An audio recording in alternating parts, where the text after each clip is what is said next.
할머니, 저 정말 나쁜 아이 맞나요? 어둠이 내리기 시작한 달빛 고을의 대청마루에서 7살 보람이의 목소리는 너무나 작아서 마치 찬 공기에 흩어지는 연기 같았습니다.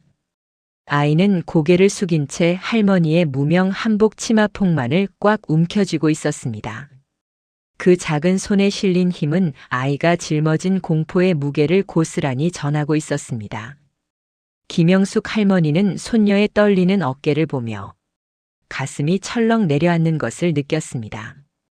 68년을 살아오며 종갓집의 실질적인 종부로서 수많은 어려움을 겪었지만 이토록 깊은 공포에 사로잡힌 아이의 모습은 처음이었습니다. 보람아, 누가 너에게 그런 끔찍한 말을 했니? 할머니의 물음에 보람이는 더욱 작아지며 대답했습니다. 아니요. 제가 잘못했어요. 자꾸 나쁜 그림만 그려서요. 새엄마한테 잘해야 하는데 제가 자꾸 나쁜 생각만 해요. 할머니는 손녀의 얼굴을 들어올렸습니다. 아이의 눈가는 뜨거운 눈물로 붉게 부어 있었고 작은 어깨는 미세하게 경련하고 있었습니다.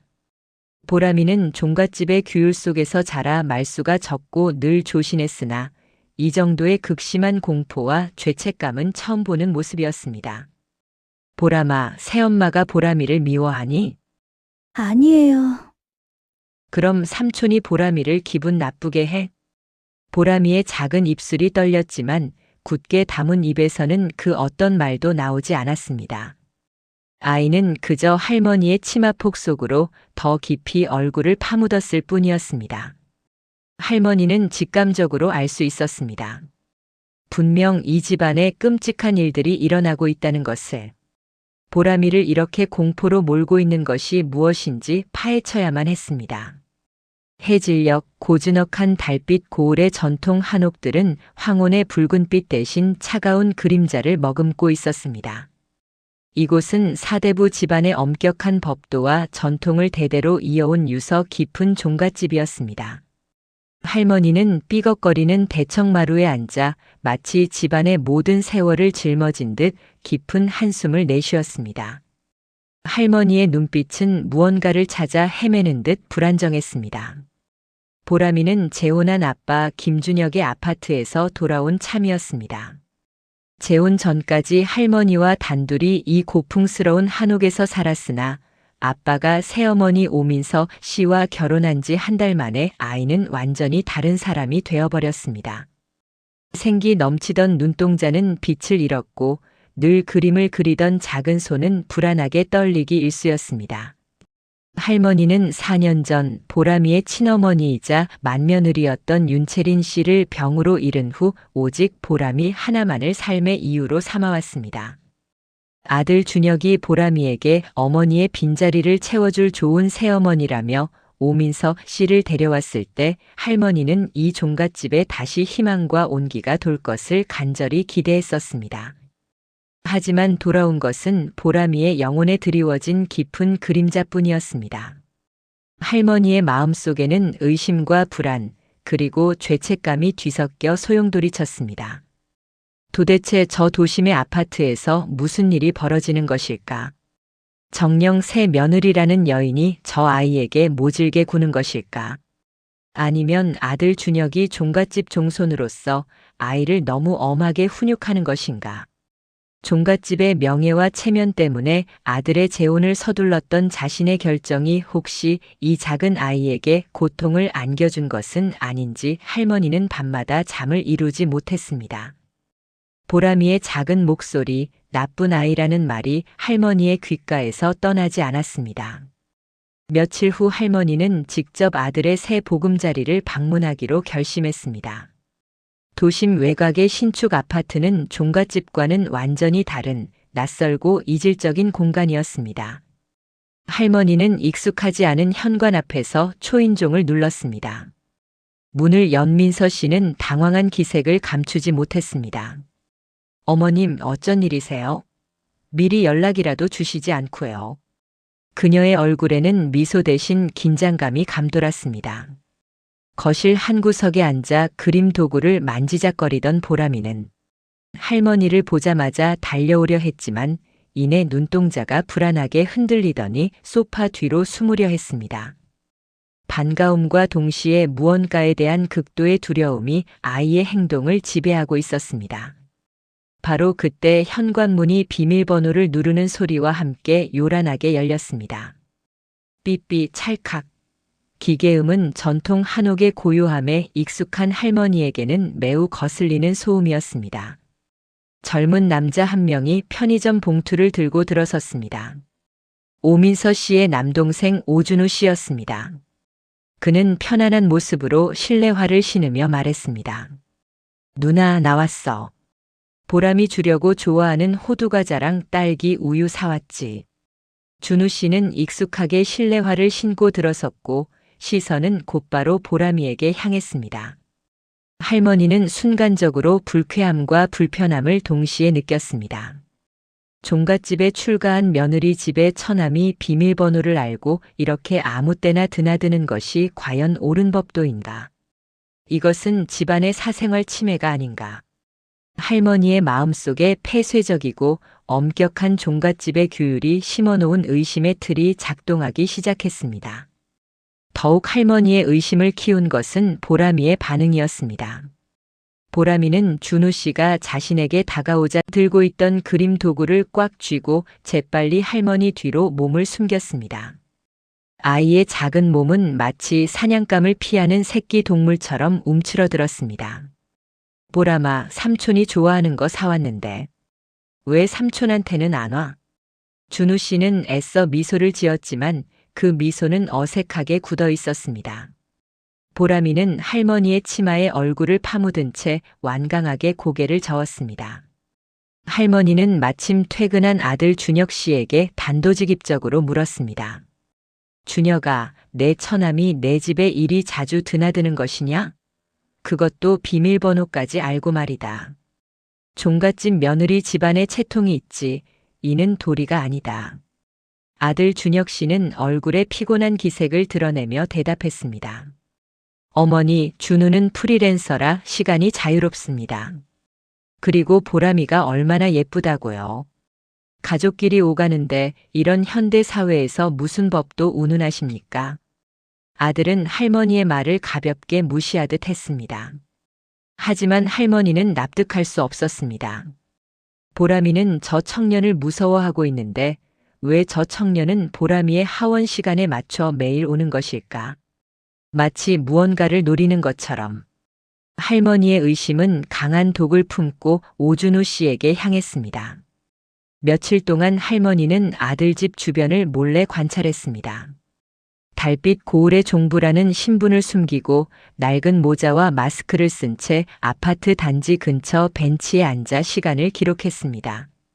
할머니의 기록장에는 충격적인 패턴이 발견되었습니다. 오준우 씨는 매번 보람이가 유치원에서 돌아온 직후에만 집에 도착했습니다. 오후 3시 20분경이었습니다. 그는 아들 김준혁 씨가 회사에서 퇴근하기 직전인 오후 6시경에는 귀신같이 집을 나섰습니다. 오준우 씨는 김준혁 씨가 부재할 때 오직 보람이와 단둘이 있는 시간을 의도적으로 만들고 있었습니다. 할머니의 의심은 이제 걷잡을 수 없는 확신으로 변했습니다. 저 낯선 청년이 이 종갓집의 귀한 손녀에게 감히 무슨 짓을 하고 있는 것이 분명합니다. 필시 저 젊은이가 선물을 미끼로 보람이에게 무언가를 하고 있는 것일 것입니다. 며느리는 동생의 만행을 알면서도 묵인하고 있는 것일까? 할머니는 분노와 함께 온몸에 소름이 돋는 것을 느꼈습니다. 보람이를 당장이라도 저 지옥 같은 아파트에서 구출해야만 했습니다. 김영숙 할머니는 더 이상 종갓집의 명예나 체면을 따질 여력이 없었습니다. 오직 손녀를 지키겠다는 일념만이 남아 있었습니다. 할머니는 작은 USB 녹음기를 구입하여 보람이의 겉옷 주머니 안에 조심스럽게 숨겨 넣었습니다. 할머니의 손은 공포와 죄책감으로 떨렸습니다. 착한 아이를 감시해야 하는 이 끔찍한 상황, 자신이 너무 무지했던 탓인가. 이틀 후 할머니는 떨리는 손으로 녹음 파일을 회수하고 컴퓨터에 연결했습니다. 숨막히는 긴장감 속에 할머니는 재생 버튼을 눌렀습니다. 파일의 초반부에는 유치원에서 돌아온 소리, 그리고 오준우 씨와 보람이의 대화가 흘러나왔습니다. 보람아, 삼촌이 오늘은 내가 제일 좋아하는 전통 간식인 곶감을 사왔어. 이리 와서 같이 먹자. 준우 씨의 목소리는 다정했으나 어딘지 모르게 애처로웠습니다. 싫어요. 할머니 집 갈래요. 보람이의 목소리는 작고 불안했습니다. 삼촌이 보람이 옆에 있을게. 아빠가 무서우면 언제든지 삼촌한테 전화해. 알았지? 할머니는 이 대화만 듣고도 준우 씨가 보람이를 정신적으로 조종하고 있다고 생각했습니다. 감히 저 아이의 친아비인 척 행세하며 아이의 심리를 조종하는구나. 할머니는 속으로 분노했습니다.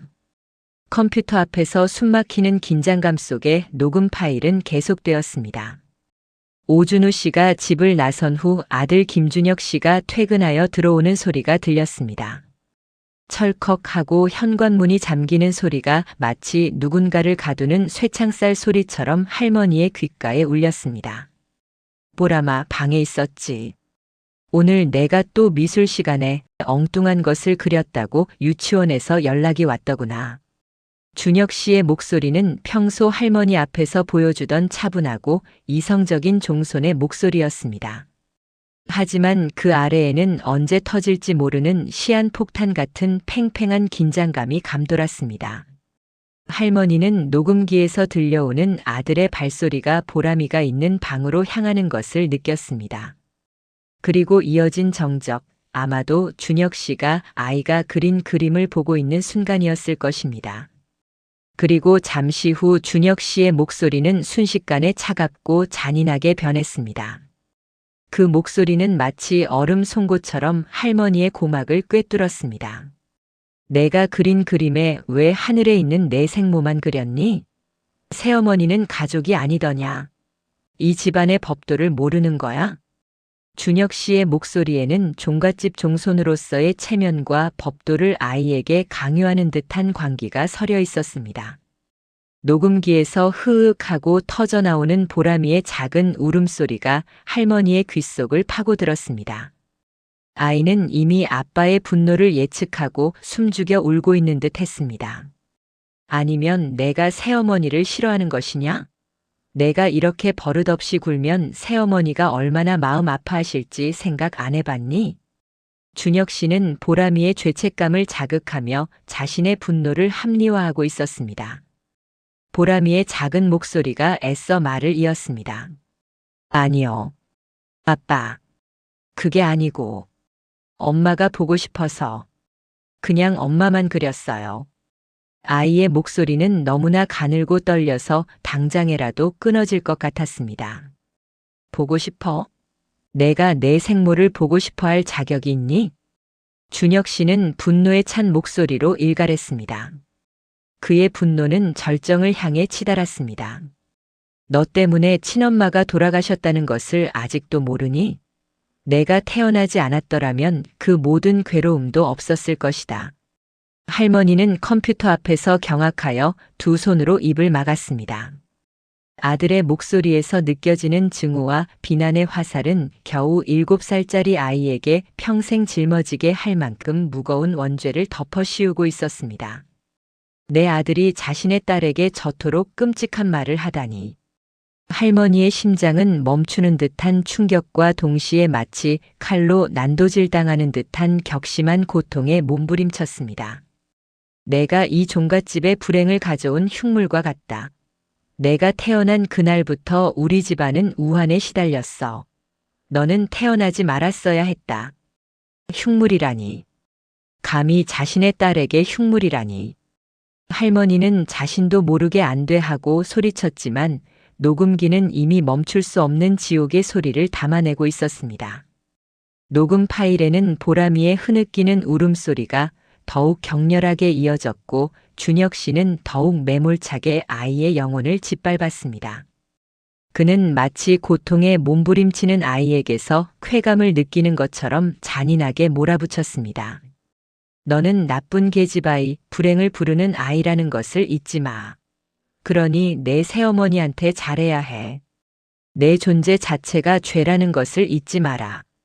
만약 내가 할머니께 이 사실을 알리면 너는 이 종갓집에서 영원히 쫓겨날 것이다. 너를 데려갈 곳은 어디에도 없어. 너는 나에게서 버려진다는 것이 어떤 의미인지 알게 될 것이다. 준혁 씨는 아이의 유일한 피난처인 할머니와 종갓집을 이용해 아이를 협박했습니다. 나는 내가 태어난 것을 후회한다. 내 엄마 채린이도 너 때문에 죽음을 선택한 것이다. 죄송해요. 아빠. 제가 잘못했어요. 보람이의 작은 목소리는 절망으로 가득 차 있었습니다. 아이는 자신의 존재 자체가 세상에 대한 잘못임을 인정하고 아빠에게 용서를 구하고 있었습니다. 그 소리는 할머니의 뇌리에서 영원히 지워지지 않을 가장 끔찍한 비명 소리였습니다. 할머니는 컴퓨터 앞에서 무릎을 꿇고 주저앉았습니다. 자신의 아들이 겉으로는 고귀한 종손의 가면을 쓰고 안으로는 자신의 친딸에게 가장 잔인한 아동 학대를 자행하고 있었다는 사실은 칠흑 같은 어둠 속에서 마주한 섬뜩한 진실이었습니다. 자신이 2년간 품었던 의심이 완전히 틀렸을 뿐만 아니라 가장 안전해야 할 아빠의 집이 가장 위험한 영혼의 감옥이었다는 충격에 온몸이 떨렸습니다. 아들의 폭언은 며느리 채린 씨의 죽음을 보람이의 원죄로 둔갑시켜 아이의 자존감과 존재 이유 자체를 파괴하고 있었습니다. 다음 날 아침 일찍 할머니는 오준우 씨에게 연락하여 근처의 조용한 찻집에서 만났습니다. 테이블 위에는 녹음기가 놓여 있었고 할머니의 얼굴은 밤새 흘린 눈물로 퉁퉁 부어 있었습니다. 오준우 씨, 이 늙은이가 죄인이요. 당신을 우리 보람이를 해치려는 악인으로 오해했소. 녹음기를 통해 모든 것을 들었습니다. 당신은 보람이를 지키려 했던 것이었군요. 할머니는 손수건으로 떨리는 입술을 막으며 고개를 깊이 숙였습니다. 종갓집의 종부가 한 젊은이에게 이렇게 깊은 사과를 하는 것은 할머니의 자존심이 완전히 무너졌음을 의미했습니다. 준우 씨는 담담하게 고개를 끄덕였습니다. 그의 눈빛에는 슬픔과 회의감 그리고 분노가 뒤섞여 있었습니다. 할머니, 오해는 이제 중요하지 않습니다. 중요한 것은 보람이를 지키는 일입니다. 그리고 이제는 누나 채린 씨의 진실을 아셔야 합니다. 그게 보람이를 구하는 유일한 길입니다. 할머니는 떨리는 목소리로 물었습니다. 대체 왜 준혁이가 자신의 친딸에게 그런 짐승 같은 짓을 하는 것입니까? 이 종갓집의 귀한 손녀를 왜 증오하는 것입니까? 준우 씨는 깊은 한숨을 쉬며 할머니가 2년 동안 종갓집의 법도와 체면에 갇혀 외면했던 혹은 몰랐던 맏며느리 윤채린 씨 죽음의 진짜 이유를 고백하기 시작했습니다. 할머니, 보람이 친어머니는 단순 산후 우울증으로 돌아가신 것이 아닙니다. 매형의 폭언과 정서적 학대가 보람이 친어머니를 벼랑 끝으로 몰았습니다. 매형은 자신의 폭력성을 인정하고 싶지 않아 보람이 친어머니를 죽음을 보람이 때문에 생긴 산후 우울증으로 둔갑시킨 것입니다. 준우 씨의 목소리는 조용했지만 그 내용은 할머니의 심장을 산산조각 내는 망치와 같았습니다. 준우 씨는 4년 전의 일을 이야기하기 시작했습니다. 채린 씨는 종갓집의 맏며느리로서 전통과 법도 그리고 육아의 짐에 짓눌려 있었습니다. 밤낮 없이 보채는 보람이와 종가의 고된 살림은 채린 씨를 심각한 산후 우울증으로 몰아갔습니다. 어느 날 새벽 채린 씨가 아기 울음소리에 지쳐 거실 소파에 힘없이 앉아 있을 때였습니다. 남편 김준혁 씨가 방문을 벌컥 열고 나왔습니다. 그의 얼굴에는 피로와 짜증이 가득했습니다. 윤채린, 지금이 몇 시인데 애를 달래지 못하고 앉아 있는 거야. 이 종갓집에 들어와서 제대로 하는 일이 무엇이야? 종가의 기강이 무너진다고 내가 몇 번을 말했어. 채린 씨는 눈물을 글썽이며 애원했습니다. 하지만 준혁 씨는 그녀의 어깨를 붙잡고 거칠게 흔들었습니다. 이해? 종갓집 며느리에게 이해라는 단어는 사치야. 내가 이렇게 나약하고 의지가 없으니 보람이도 저렇게 불안정한 아이로 크는 것 아닌가. 너는 모성애도 없는 여자야. 준혁 씨는 채린 씨를 거칠게 밀쳤고 채린 씨는 뒤편의 단단한 벽에 옆구리를 강하게 부딪혔습니다. 쿵 하는 소리와 함께 그녀는 숨을 쉴 수 없을 만큼 고통스러워했습니다. 하지만 준혁 씨는 아내가 다친 것을 보면서도 눈 하나 깜짝하지 않았습니다. 이런 작은 일에도 나가떨어지는 체력으로 어떻게 종가의 안주인이 되겠다는 거야? 내 친정에서 너에게 배운 것이 무엇이냐? 너 때문에 내 인생이 엉망진창이 되었어. 채린 씨는 통증보다 더한 영혼의 고통을 느꼈습니다. 남편의 폭력적인 행동과 폭언은 그녀의 존재 이유 자체를 부정했습니다. 그녀는 결국 준혁 씨에게서 등을 돌리고 울음을 터뜨렸습니다. 그 후로 채린 씨의 상태는 급속도로 악화되었습니다. 준혁 씨는 채린 씨를 병원에 데려가는 대신 내 정신력으로 이겨내야 한다며 오히려 종가의 행사에 채린 씨를 강제로 참여시켜 완벽한 며느리 연기를 강요했습니다. 이중적인 삶과 남편의 폭력은 채린 씨를 서서히 죽음으로 몰고 갔습니다. 그녀가 마지막으로 남긴 유서에는 이렇게 쓰여 있었습니다. 보람아 미안해. 엄마가 자격이 없는 사람이야. 내가 태어나지 않았더라면 이 모든 고통은 없었을 거야. 아빠에게 잘해야 해. 너마저 나 때문에 미움받지 않도록. 채린 씨는 결국 스스로 세상과의 끈을 놓았고 준혁 씨는 이 모든 것을 산후 우울증이라는 병명 뒤에 감추고 심지어 그 죄책감을 보람이에게 전가했던 것입니다. 준우 씨는 계속해서 설명했습니다. 사실 미술심리치료사 일을 하고 있는 자신이 어느 날 누나 집에 놀러 갔다가 우연히 보게 된 보람이의 그림을 보고 심상치 않음을 감지하고 유심히 관찰하였다고 했습니다. 누나, 보람이의 그림이 심상치 않아. 아이가 극심한 불안감과 죄책감에 시달리고 있어. 그림 속에서 스스로를 나쁜 존재라고 인식하고 있는 것 같아. 준우 씨는 누나 민서 씨에게 여러 번 경고했습니다. 민서 씨는 처음에는 남편 준혁 씨의 엄격한 훈육 때문이라고 생각했지만 준우 씨의 분석을 들을수록 남편의 태도가 단순한 훈육이 아님을 깨닫기 시작했습니다. 준우 씨는 아이를 지켜보기 위해 호두과자를 사오는 다정한 삼촌 역할을 자처하며 준혁 씨가 부재한 시간에만 방문했던 것입니다. 그는 보람이의 심리를 치료하기 위해 놀이치료와 그림 그리기를 병행했지만 아이는 아빠에게 혼난다는 공포 때문에 좀처럼 마음을 열지 못했습니다. 그러던 어느 날 오민서 씨는 보람이의 방을 정리하던 도중 전처 윤채린 씨의 유품 상자를 발견했습니다. 상자 안에는 채린 씨가 생전에 쓴 낡은 일기장과 정체를 알 수 없는 작은 USB 드라이브가 들어 있었습니다. 민서 씨는 호기심과 불길함이 뒤섞인 감정으로 일기장을 펼쳤습니다. 일기장에는 종갓집 며느리로서의 압박감, 산후 우울증으로 인한 고통이 절절하게 기록되어 있었습니다. 하지만 중반부부터는 남편 준혁 씨의 폭언과 정서적 학대에 대한 내용이 생생하게 기록되어 있었습니다. 보람이가 웃는 모습을 볼 때마다 눈물이 난다.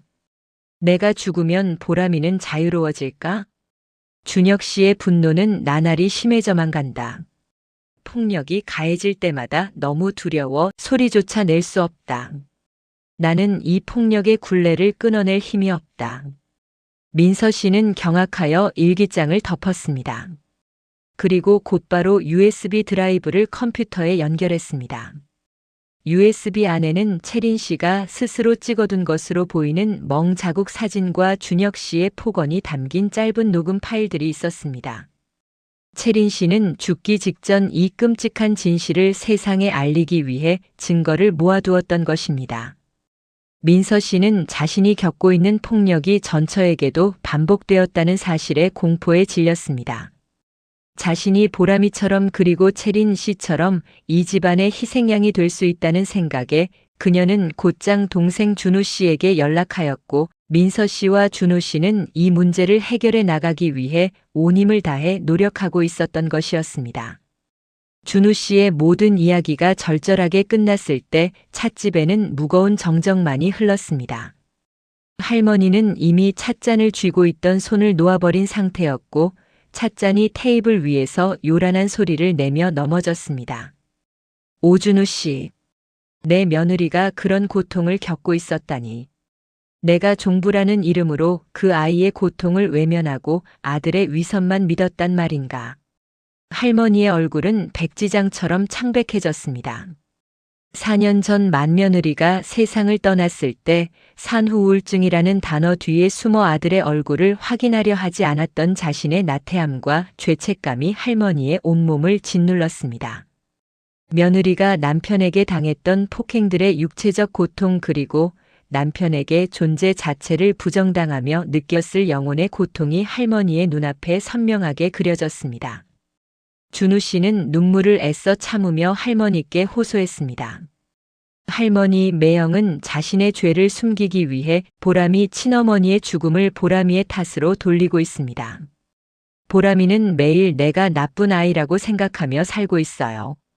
보람이가 살아있는 한 매형은 계속해서 친어머니의 죽음을 보람이에게 투영하며 학대를 멈추지 않을 겁니다. 저는 법적으로 매형과 보람이를 떼어놓을 명분이 없습니다. 이제 유일하게 보람이를 구할 수 있는 분은 할머니뿐입니다.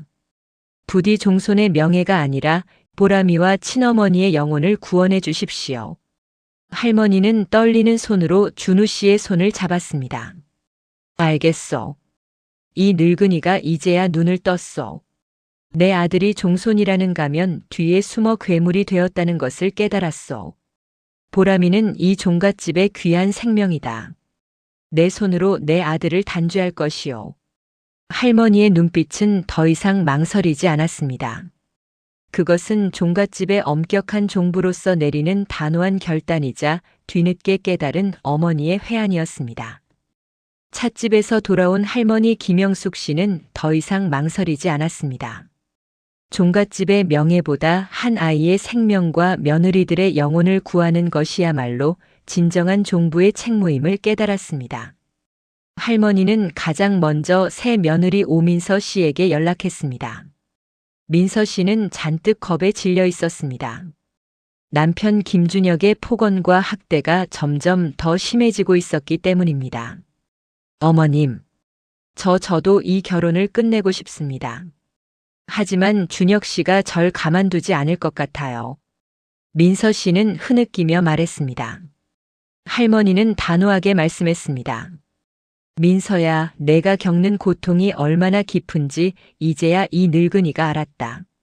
내 아들의 죄를 내가 덮지 않을 것이다. 두려워하지 마라. 이제 너는 혼자가 아니다. 너의 동생 준우 씨와 그리고 내가 너와 함께 할 것이다. 할머니는 곧바로 오준우 씨와 민서 씨를 한자리에 불러 모았습니다.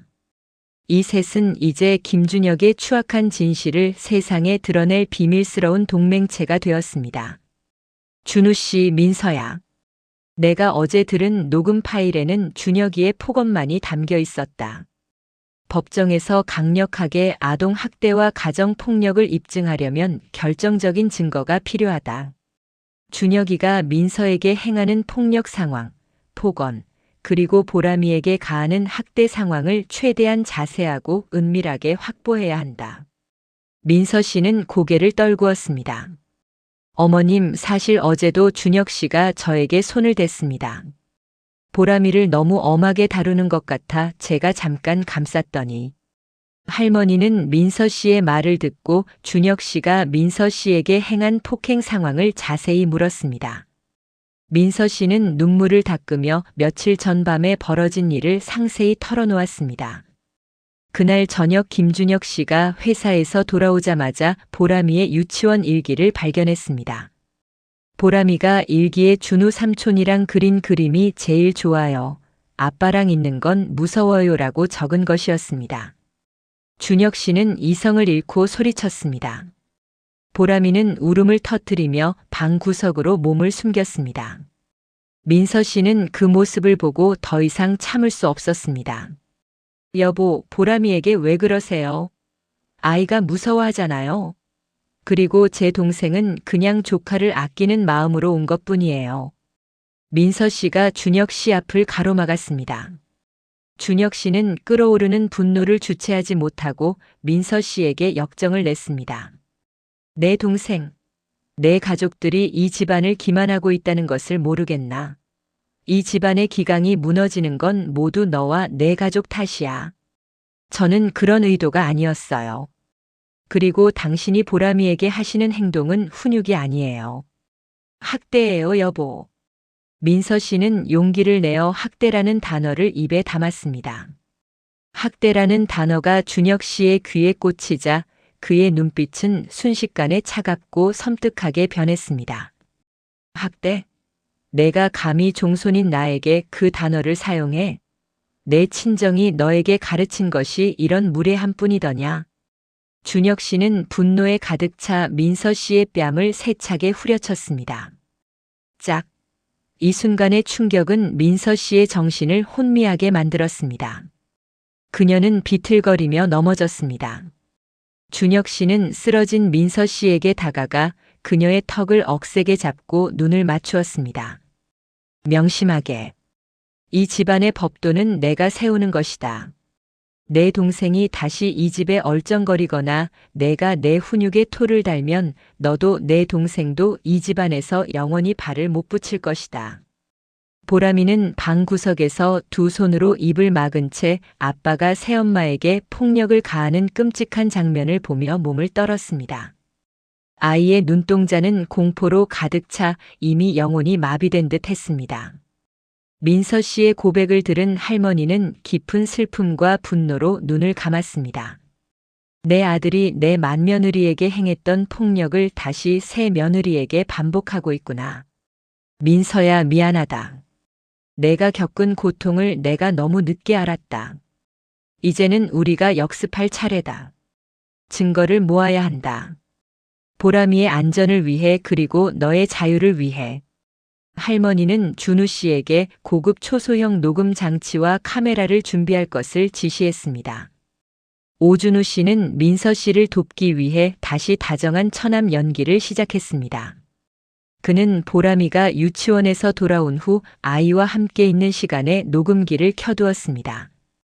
이 녹음에는 보람이가 준우 씨에게 속삭이는 아빠의 폭언과 자신이 나쁜 아이라고 믿는 트라우마의 흔적이 담겼습니다. 가장 위험하고 고통스러운 역할은 민서 씨였습니다. 그녀는 준혁 씨와 대화할 때 자신이 폭행당한 멍자국을 찍어 할머니에게 보냈습니다. 그리고 준혁 씨가 보람이에게 폭언을 시작할 때 몰래 숨겨둔 녹음 장치를 작동시켰습니다. 민서 씨는 이 과정을 통해 정신적으로 엄청난 압박을 받았지만 보람이를 구해야 한다는 일념으로 버텼습니다. 할머니는 증거가 모일 때마다 철저히 분류하고 보관했습니다. 또한 4년 전 며느리 채린 씨가 사망했을 당시 병원에서 발급받았던 진단서 사본과 자신이 쓴 간략한 메모까지 증거로 준비했습니다. 이는 준혁 씨의 폭력성이 반복적이며 고의적이었음을 입증하기 위함이었습니다. 일주일 동안 그들은 지옥과 같은 증거들을 수집했습니다. 특히 결정적인 증거는 민서 씨가 몰래 촬영한 영상이었습니다. 김준혁 씨가 보람이의 그림 도구를 집어 던지며 내 존재는 죄야라고 외치는 장면과 민서 씨의 뺨에 멍이 든 사진이었습니다. 모든 증거가 완벽하게 준비되자 할머니는 더 이상 지체하지 않았습니다. 할머니는 아들 김준혁 씨가 회사에 출근한 직후 경찰서로 향했습니다. 할머니는 종갓집의 품위와 체면을 모두 벗어던지고 한 아이의 할머니로서 경찰서 문턱을 넘었습니다. 경찰서 강력팀에 앉아 증거물을 제출할 때 할머니의 손은 떨렸지만 목소리는 단호했습니다. 이것은 제 아들 김준혁이 자신의 친딸 김보람에게 행한 아동 학대 증거입니다. 그리고 며느리 오민서에게 행한 가정 폭력 증거입니다. 김준혁은 고귀한 종손이라는 가면 뒤에 숨어 자신의 가족에게 지속적으로 폭력과 폭언을 가해왔습니다. 4년 전 맏며느리 윤채린의 죽음 또한 아들의 폭력과 무관하지 않습니다. 형사는 종갓집 종부라는 고고한 신분의 할머니가 직접 자신의 아들을 고발한다는 사실에 충격을 금치 못했습니다. 하지만 할머니가 제시한 녹음 파일과 영상, 그리고 며느리의 멍 자국 사진은 명백한 증거였습니다. 특히 7살 아이에게 내 존재 자체가 죄라고 반복해서 세뇌하는 녹음은 베테랑 형사들마저 경악하게 만들었습니다. 경찰은 즉각 김준혁 씨에 대한 긴급 수사에 착수했습니다. 그날 오후 회사에서 업무 중이던 김준혁 씨는 긴급 체포되었습니다. 체포되는 순간까지도 그는 소리쳤습니다. 내가 누군지 알고 감히 종갓집 종손을 건드려? 누가 나를 고발했어? 그의 휴대전화로 전화를 건 할머니의 목소리가 들려왔습니다. 나다 준혁아. 내 어미다. 내 죄는 내가 만든 것이다. 내가 종손이라는 이름으로 그 아이에게 준 고통이 이 집안의 명예보다 더 무겁다. 내가 며느리에게 행한 폭력, 내가 딸에게 행한 학대 그것이 이 종갓집 법도에는 없었다. 이제 내가 저지른 죄의 대가를 치러라. 할머니는 떨리는 손으로 전화를 끊었습니다. 평생 키운 아들을 법으로 심판대에 올리는 고통이었지만 할머니의 눈빛은 비로소 맑아졌습니다.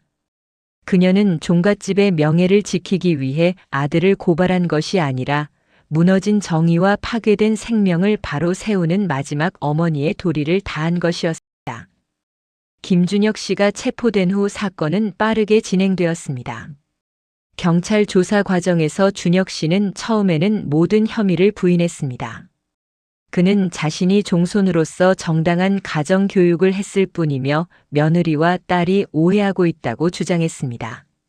하지만 할머니가 제출한 명백한 증거들 앞에서 그의 주장은 힘을 잃었습니다. 검찰은 김준혁 씨를 아동학대범죄의 처벌 등에 관한 특례법 위반과 가정폭력 범죄의 처벌 등에 관한 특례법 위반 혐의로 기소했습니다. 특히 7살 아동에게 지속적으로 내가 태어나지 말았어야 했다. 내 존재가 죄다라는 식의 정서적 학대를 가한 점이 중대한 범죄로 인정되었습니다. 첫 공판이 열린 날 법정은 긴장감으로 가득했습니다. 할머니 김영숙 씨는 검은색 한복을 단정하게 입고 증인석에 섰습니다. 68년의 세월이 새겨진 그녀의 얼굴에는 비통함과 동시에 굳은 결의가 서려 있었습니다. 검사가 물었습니다. 증인께서는 피고인 김준혁의 친모이시고 피해 아동 김보람의 친할머니이신 것이 맞습니까? 그렇습니다. 할머니의 목소리는 떨렸지만 또렷했습니다. 증인께서 직접 친아들을 고발하신 이유가 무엇입니까? 할머니는 잠시 눈을 감았다가 천천히 입을 열었습니다. 저는 종갓집의 종부로서 평생을 법도와 명예를 지키며 살아왔습니다. 하지만 그 법도라는 이름 아래에서 제 며느리가 고통받고 죽어갔으며 제 손녀가 영혼까지 병들어가고 있다는 것을 너무 늦게 깨달았습니다. 종손이라는 지위가 가족을 짓밟을 권리를 주지는 않습니다. 제 아들은 자신의 딸에게 존재 자체가 죄라고 말하며 아이의 영혼을 죽이고 있었습니다. 이것은 어떤 법도로도 정당화될 수 없는 범죄입니다. 할머니의 증언이 끝나자 법정은 숙연해졌습니다. 이어서 오민서 씨가 증인석에 섰습니다. 그녀는 떨리는 목소리로 남편에게 당한 폭행과 보람이에게 가해진 학대를 목격한 내용을 증언했습니다. 저는 처음에 남편이 엄격한 아버지일 뿐이라고 생각했습니다. 하지만 시간이 지날수록 그것이 학대라는 것을 알게 되었습니다. 보람이는 매일 밤 악몽을 꾸었고 자신이 나쁜 아이라고 중얼거렸습니다. 제가 보람이를 감싸려 하면 남편은 저에게도 폭력을 휘둘렀습니다. 민서 씨는 자신의 뺨에 난 멍자국 사진을 제출했습니다. 법정에 있던 방청객들 사이에서 탄식이 흘러나왔습니다. 오준우 씨도 증인으로 출석했습니다. 그는 미술심리치료사로서 보람이의 그림을 분석한 내용을 전문가 소견으로 제시했습니다. 보람이가 그린 그림들은 전형적인 학대 피해 아동의 특징을 보여줍니다. 자신을 매우 작고 왜곡되게 그리며 가족 그림에서 아버지와 자신 사이에 큰 거리를 두거나 아예 자신을 그리지 않습니다. 특히 검은색과 회색만을 사용하여 자신을 표현하는데 이는 극심한 우울감과 자기 비하를 나타냅니다. 준우 씨는 보람이가 그린 여러 그림들을 법정에 제출했습니다. 그림 속 보람이는 가족들로부터 멀리 떨어진 구석에 웅크린 채 그려져 있었고 자신의 머리 위에는 먹구름이 그려져 있었습니다. 한 그림에서는 자신의 입을 검은색으로 칠해 지워버린 모습도 있었습니다. 가장 결정적인 증거는 할머니가 제출한 녹음 파일이었습니다. 법정에서 그 파일이 재생되는 동안 방청석은 침묵에 잠겼습니다. 너 때문에 엄마가 죽었다. 내가 태어나지 말았어야 했다. 내 존재 자체가 죄다. 김준혁 씨의 목소리가 법정에 울려 퍼졌습니다. 그리고 이어지는 보람이의 작고 떨리는 울음소리. 죄송해요. 아빠, 제가 잘못했어요. 라는 7살 아이의 절규. 방청석에 앉아있던 많은 사람들이 눈물을 훔쳤습니다. 재판장도 표정을 굳힌 채 녹음을 들었습니다. 변호인은 피고인의 행위가 전통적인 가부장적 훈육 방식이었으며 악의가 없었다고 주장했습니다. 하지만 검사는 단호하게 반박했습니다. 피고인은 자신의 친딸에게 반복적으로 정서적 학대를 가했습니다. 7살 아동에게 내가 엄마를 죽였다, 태어나지 말았어야 했다는 말을 수없이 반복하여 아이의 정신을 파괴했습니다. 이는 어떤 문화적 배경으로도 정당화될 수 없는 명백한 아동학대입니다. 더욱이 피고인은 4년 전 전처에게도 같은 방식의 폭력을 행사하여 결국 그녀를 죽음으로 몰아갔습니다. 검사는 윤채린 씨가 남긴 일기장과 USB 파일의 내용도 법정에 제출했습니다. 채린 씨가 겪었던 고통과 준혁 씨의 폭력이 상세히 기록된 자료들이었습니다. 재판이 진행되는 동안 김준혁 씨는 계속해서 자신의 무죄를 주장했습니다. 그는 자신이 종손으로서 가문의 법도를 지키기 위해 노력했을 뿐이며 딸을 사랑한다고 말했습니다. 하지만 그의 주장은 너무나 많은 증거들 앞에서 공허하게 들렸습니다. 재판부는 충분한 심리 끝에 판결을 내렸습니다. 판사는 엄숙한 표정으로 판결문을 읽어 내려갔습니다. 피고인 김준혁은 자신의 친딸인 피해자 김보람에게 장기간에 걸쳐 심각한 정서적 학대를 가하였으며 배우자인 피해자 오민서에게 신체적 폭력을 행사하였음이 명백히 인정됩니다. 특히 피고인은 어린 피해자에게 반복적으로 내가 어머니를 죽였다, 내 존재가 죄다라는 말을 하여 아동의 정신 건강에 회복하기 어려운 상처를 입혔습니다. 이는 아동학대 범죄의 처벌 등에 관한 특례법상 아동학대 중상해죄에 해당합니다. 본 재판부는 피고인의 행위가 매우 중대하고 반복적이었으며 피해자가 어린 아동이라는 점을 고려하여 다음과 같이 판결합니다. 피고인을 징역 2년에 처하고 집행유예 3년을 선고합니다. 또한 200시간의 심리치료 및 친권 상실을 명합니다. 피해자 김보람의 양육권은 친할머니 김영숙에게 부여하며 피고인의 피해자들에 대한 접근을 금지합니다. 판결이 선고되는 순간 김준혁 씨는 믿을 수 없다는 표정을 지었습니다. 하지만 법정의 결정은 확고했습니다. 종손이라는 지위도 전통이라는 이름도 그가 저지른 범죄를 정당화할 수 없었습니다. 할머니는 방청석에서 조용히 눈물을 흘렸습니다. 그것은 아들을 잃은 슬픔과 동시에 손녀를 구한 안도의 눈물이었습니다. 민서 씨는 할머니의 손을 꽉 잡았고 준우 씨는 두 사람의 어깨를 다독였습니다. 판결 후 민서 씨는 정식으로 김준혁 씨와 이혼 소송을 진행했습니다. 이혼은 신속하게 받아들여졌고 민서 씨는 자유의 몸이 되었습니다. 판결이 확정된 후 할머니는 보람이를 종갓집으로 데려왔습니다. 아이가 도착한 날은 초봄이었습니다.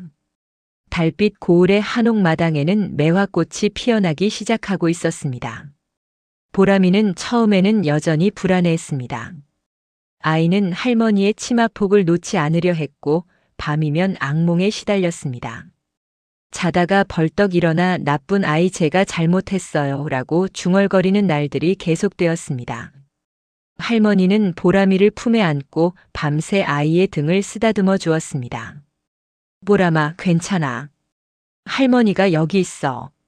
이제 아무도 우리 보람이를 혼내지 않아. 보람이는 나쁜 아이가 아니야. 세상에서 가장 소중하고 사랑스러운 아이란다. 할머니는 매일 밤 같은 말을 반복했습니다. 보람이가 밤에 깨어 울 때마다 할머니는 아이를 안아주며 내가 여기 있어도 괜찮다. 내가 존재해도 괜찮다는 말을 되풀이했습니다.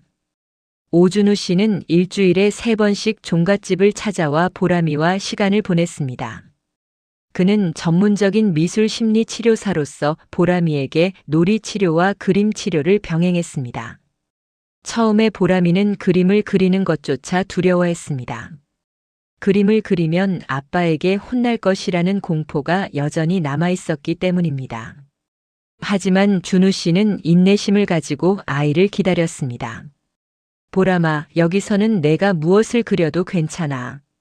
삼촌은 보람이가 그린 모든 그림을 좋아해. 내가 그리고 싶은 것을 그려보렴. 몇 주가 지나고 보람이는 조심스럽게 붓을 들었습니다. 처음 그린 그림은 여전히 어두웠습니다. 검은색과 회색으로 가득한 그림 속에 작은 아이 하나가 구석에 웅크리고 있었습니다. 준우 씨는 그 그림을 보며 말했습니다. 보람아, 이 그림 속 아이가 외로워 보이는구나. 이 아이에게 친구를 그려줄 수 있을까? 보람이는 망설이다가 작은 강아지 한 마리를 그렸습니다. 그것이 시작이었습니다. 다음 그림에서는 할머니가 나타났고 그 다음에는 준우 씨가 그려졌습니다. 민서 이모도 그림 속에 등장했습니다. 시간이 흐르면서 보람이의 그림은 조금씩 변화했습니다. 검은색과 회색만 사용하던 아이가 조심스럽게 색을 더하기 시작했습니다. 파란색 하늘이 나타났고 노란색 해가 떠올랐습니다. 그림 속 아이도 더 이상 구석에 숨어 있지 않고 가족들과 함께 서 있었습니다. 할머니는 보람이와 함께 마당에서 시간을 보냈습니다. 봄이 깊어지면서 마당에는 진달래가 피었고 여름이 오자 장미가 활짝 폈습니다. 할머니는 보람이에게 꽃 이름을 가르쳐주고 함께 물을 주었습니다. 보람아, 이 꽃들을 보렴. 씨앗으로 심어졌을 때는 작고 보잘것없어 보이지만 시간이 지나면 이렇게 아름다운 꽃이 핀단다. 우리 보람이도 마찬가지야. 지금은 마음이 아프지만 시간이 지나면 꼭 활짝 웃는 날이 올 거야. 보람이는 할머니의 말을 듣고 고개를 끄덕였습니다. 아이의 눈빛에 조금씩 생기가 돌아오기 시작했습니다. 민서 씨도 자주 종갓집을 찾았습니다. 그녀는 보람이에게 민서 이모로서 다가갔습니다. 처음에는 어색했지만 시간이 지나면서 보람이는 민서 이모를 편안하게 대하기 시작했습니다. 어느 날 민서 씨는 자신의 화원에서 가져온 작은 화분을 보람이에게 선물했습니다. 보람아, 이건 작은 장미 화분이야. 보람이가 직접 키워볼래? 매일 물을 주고 햇빛을 쬐어주면 예쁜 꽃이 필 거야. 보람이는 처음으로 환한 미소를 지으며 화분을 받아들었습니다. 아이는 매일 아침 일어나자마자 자신의 화분을 확인하고 물을 주었습니다. 작은 장미는 보람이의 정성 덕분에 무럭무럭 자라났습니다. 계절이 바뀌어 가을이 왔습니다. 종갓집의 마당은 단풍으로 물들었고 은행나무 잎이 노랗게 떨어졌습니다. 보람이는 이제 할머니와 함께 마당을 거닐며 낙엽을 주었습니다. 어느 가을밤 보람이는 할머니에게 물었습니다. 할머니, 제 엄마는 정말 하늘에서 저를 보고 계실까요? 할머니는 아이를 무릎에 앉히고 밤하늘의 별을 가리켰습니다. 그럼 저기 저 밝게 빛나는 별이 보이니? 저게 바로 내 엄마란다. 엄마는 하늘에서 우리 보람이가 행복하게 지내는 것을 보며 미소 짓고 계실 거야. 엄마는 보람이를 원망하거나 미워한 적이 없어. 엄마는 보람이를 너무나 사랑했단다. 보람이는 별을 바라보며 조용히 눈물을 흘렸습니다. 하지만 그것은 더 이상 공포나 죄책감의 눈물이 아니었습니다. 그리움과 사랑의 눈물이었습니다. 엄마, 저 이제 괜찮아요. 할머니랑 준우 삼촌이랑 민서 이모가 저를 사랑해 주세요. 저는 나쁜 아이가 아니에요. 엄마 사랑해요. 보람이의 작은 목소리가 가을밤 공기를 타고 퍼져나갔습니다. 할머니는 아이를 꽉 껴안으며 함께 눈물을 흘렸습니다. 종갓집의 밤은 고요했습니다. 하지만 그 고요함은 더 이상 차갑고 무거운 침묵이 아니었습니다. 그것은 평화롭고 따뜻한 고요함이었습니다. 사랑과 희망으로 가득한 고요함이었습니다. 김영숙 할머니는 아들을 포기하는 고통스러운 선택을 했지만 그 대가로 손녀의 영혼을 구하고 새로운 가족의 희망을 발견했습니다. 종갓집의 법도는 이제 사람을 짓누르는 무게가 아니라 사람을 지키는 울타리가 되었습니다. 그리고 그 희망의 중심에는 보람이의 밝은 웃음소리가 있었습니다.